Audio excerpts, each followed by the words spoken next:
दादाजी,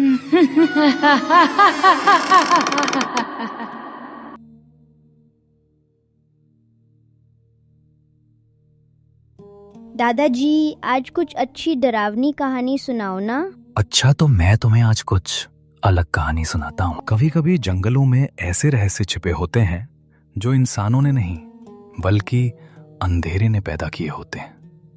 आज मैं तुम्हें एक ऐसी ही कहानी के बारे में सुनाने वाला हूँ, एक ऐसी बिल्ली की जो जन्मी तो बिल्ली से थी लेकिन भूख राक्षसों जैसी थी। यह है शिकारी बिल्ली की कहानी, अनदेखी अनसुनी कहानी। एक घना जंगल था। उस जंगल के आसपास बहुत से गांव थे। शहर से जाने वाली मुख्य सड़क भी उसी जंगल से होकर गुजरती थी। आसपास के गांव में सभी व्यक्तियों को एक ही बात का डर सताता था कि किसी दिन उनका बिल्ली से पाला ना पड़ जाए। गांव में सब अंधेरे से पहले घरों में घुस जाते थे। और तो और उस जंगल की सड़क से रात में भी कोई गाड़ी नहीं गुजरती थी। एक बार रात काली थी। हवा में ठंड नहीं बल्कि मौत का एहसास तैर रहा था। जंगल के बीच से गुजरती एक कार और उसमें था विक्रम व उसका परिवार, पत्नी नेहा, बेटा आरव और बूढ़ी मां। उन्हें नहीं पता था कि आगे की सड़क सड़क नहीं, मौत का रास्ता थी, क्योंकि आज रात जंगल में घूम रही थी काली शिकारी बिल्ली। उनको शहर से आते आते रात हो गई थी। रात को वो जंगल से होकर अपने गांव की ओर आ रहे थे। तभी उनकी कार बीच जंगल में खराब हो जाती है। सभी बाहर निकलते हैं। जंगल बहुत ही वीरान था। जंगल की हवा में अजीब सी गंध आ रही थी।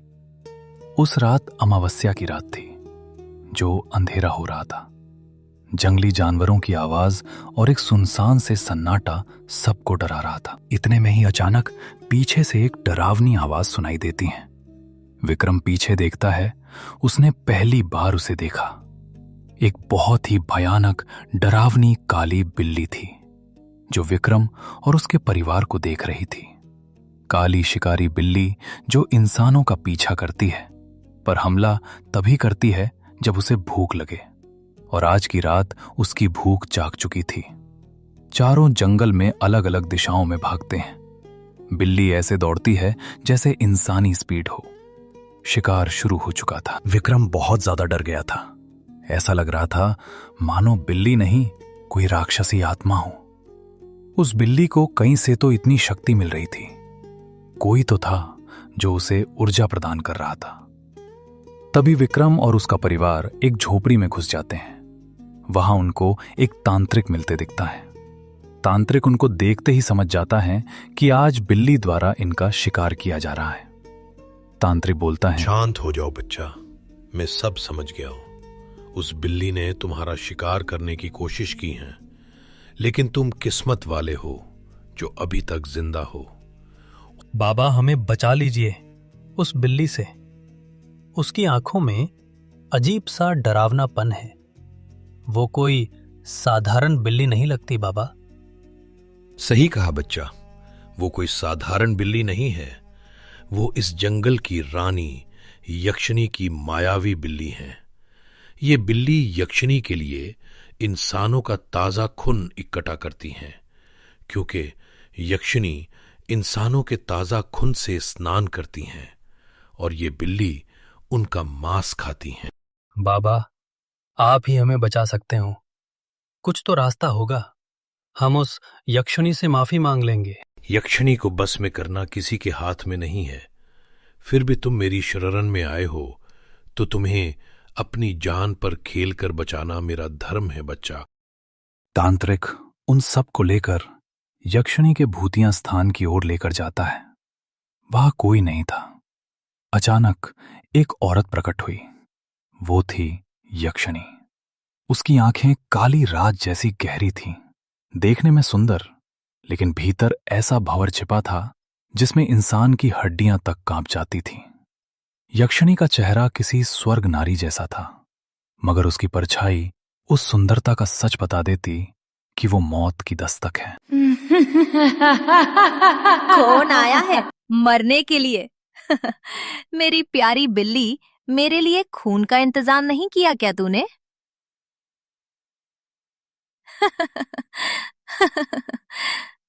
आज तो इतने सारे लोग हैं, इन सबको मारकर इनके गरम खून से आज स्नान करूंगी मैं।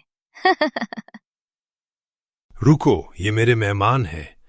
तुम इनको नहीं मार सकती हो यक्षिनी। यक्षिनी को तुम रोकोगे?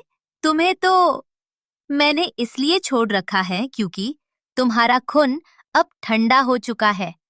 अब ठंडे खून से नहाने में मजा नहीं आता है। मैं तो इस बच्चे के ताजा खून से स्नान करूंगी और इस बुढ़िया को तो मेरी प्यारी बिल्ली के लिए खिलाऊंगी और सबका ताजा मांस खाऊंगी। तांत्रिक ने अपनी शक्ति से यक्षिनी को बस में करने की कोशिश की, लेकिन वो नहीं कर पाया। यक्षिनी ने उस तांत्रिक को मार डाला। ये देखकर विक्रम का परिवार वहां से भागने लगा। सब अलग अलग हो गए। यक्षिनी ने विक्रम की पत्नी को पकड़ लिया और मार दिया। एक एक करके उसने सबको मारना शुरू कर दिया। यक्षिनी ने सबकी लाशों को अपने इलाके में लाकर एक जगह रख दिया और उस बच्चे का गर्म खून निकालकर एक बर्तन में भर लिया और नहाने के लिए निकल